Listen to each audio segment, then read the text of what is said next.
السلام علیکم ورحمۃ اللہ وبرکاتہ۔ میرا نام مبین الرحمان ہے، کراچی پاکستان سے تعلق ہے، اور میں یہ مسئلہ جاننا چاہوں گا کہ ہمارے رشتہ داروں میں ایک لڑکے کا نکاح ہوا ہے، شادی ہوئی ہے، اور اس کے ختنے ابھی تک نہیں ہوئے، تو کیا نکاح ہو گیا یا نہیں ہوا؟ یہ ذرا فوری طور پر جواب دیں، آپ کی مہربانی ہوگی، اور یہ جواب یوٹیوب پر دے دیجیے گا، بہت مہربانی۔ نحمدہ و نصلی علی رسولہ الکریم، اما بعد۔ اگر آپ پہلی مرتبہ ہمارے چینل پر تشریف لائے ہیں تو ہم آپ کا خیر مقدم کرتے ہیں۔ براہ کرم چینل کو سبسکرائب کر لیجئے تاکہ اس طرح کی قیمتی نصیحتیں آپ تک پہنچتی رہیں، اور آپ بھی ہمیں اگر اپنا سوال بھیجنا چاہتے ہیں تو وائس میسیج کر دیجئے، ہم یوٹیوب پر آپ کے سوال کا جواب لے کر حاضر ہو جائیں گے۔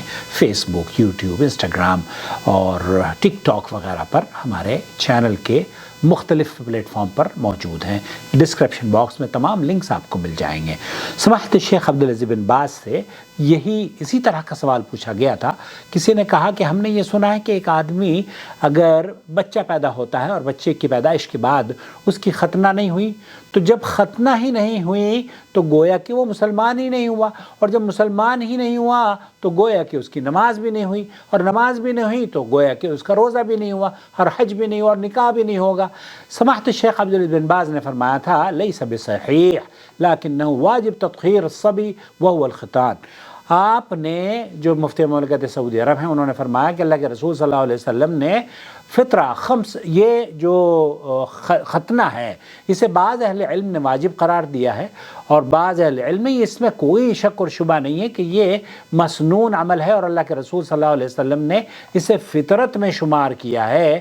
اور آپ کو یہ چاہیے کہ جو بھی بچہ مسلمانوں کے گھروں میں پیدا ہو، بلکہ عورتوں کے لیے بھی اگر عورتیں بھی ختنہ کروانی چاہیں، مصر میں عورتوں کی ختنائیں ہوتی ہیں، تو مردوں کے لیے ہمارے ہاں عام ہے، تو مردوں کی ختنہ ہونا یہ ضروری ہے۔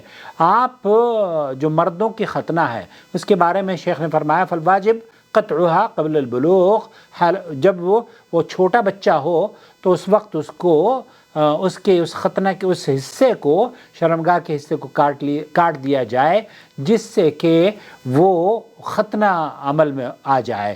البتہ یہ کہنا کہ اس کا نکاح درست نہیں ہے، یہ کہنا کہ وہ مسلمان نہیں ہے، یہ کہنا کہ اس کی نماز نہیں ہوئی، یہ کہنا کہ اس کے روزے بھی نہیں ہوئے، یہ کہنا کہ اس کا حج بھی نہیں ہوا، یہ درست نہیں ہے۔ اس کی نماز بھی صحیح ہے، وہ صوم صحیح ہے، اور اس کو اگر بچپن میں یہ کسی سے غلطی ہوئی ہے تو یہ اس کی غلطی کی وجہ سے اس شخص پر کوئی اثر نہیں پڑتا۔ وجود اشیاء هذه الغرفه من الاوساخ والنجاسات، تو یہ نجاست اور گندگی سے تطہیر کا سبب ہے۔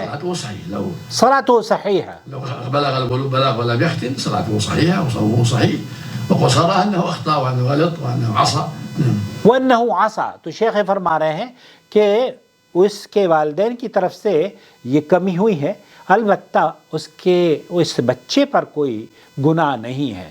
اب یہ بچہ اگر چاہے تو بڑے ہو کر اپنی ختنہ کروا سکتا ہے، کروا لینی چاہیے اگر اس کو کوئی خطرہ لاحق نہ ہو، اور اس کی نماز، اس کا روزہ، اس کی جو دوسرے امور ہیں، مسلمان ہے بھائی، اس کا نکاح اگر مسلمان عورت سے ہو رہا ہے تو مبروک علیہ، اللہ مبارک کرے۔ السلام علیکم ورحمۃ اللہ وبرکاتہ۔ شهر رمضان الذي أنزل فيه القرآن هدى للناس وبينات من الهدى والفرقان